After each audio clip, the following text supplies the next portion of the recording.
Hi, I'm Andrew Bailey, Curator of Collections here at the Pima Air and Space Museum. I've been showing you around some of our humanitarian aid aircraft. Today we got something a little bit different. From 1979 to 1981, 52 American hostages were held in Iran for 444 days.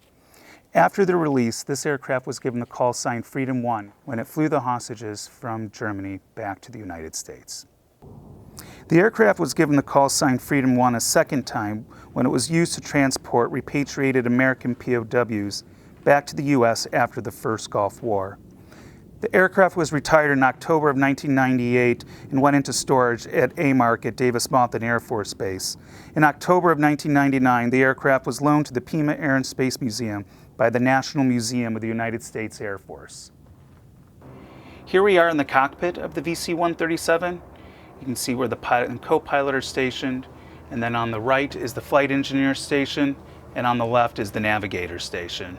So the crew of the VC-137 was up to 18. One of those crew members was the radio operator who was stationed here.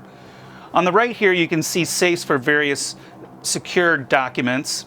The VC-137B was pretty much off-the-shelf 707 that was modified for the Air Force as a VIP transport. It was not kitted out to be an Air Force One, but occasionally President Kennedy did fly on this aircraft. The fact that a lot of these compartments are stripped out, it's a little harder to tell exactly what was going on in these compartments, but you can tell here was clearly a lounge area. And now we're walking into what appears to have been an office area for whoever the VIP was on the aircraft. We have been told that supposedly this was used as Air Force Two on a couple occasions. And then they would have the phone that they could talk to anyone else on the airplane. They could talk to the pilot, the flight attendants, or the radio operator. Back here is kind of an open area, which assumed would just have standard aircraft seating. So when they were carrying large amounts of people, like the time it was used to bring back the Iranian hostages and the Gulf War POWs, they would be sitting back here in standard aircraft seating.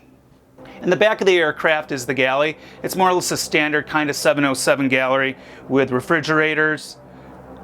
And then over here you have the stove and oven and warming trays. All VC-137s were re-engined with 4 Pratt & Whitney JT3D engines. We hope you enjoyed this tour of this iconic American aircraft. Please stay tuned for more videos.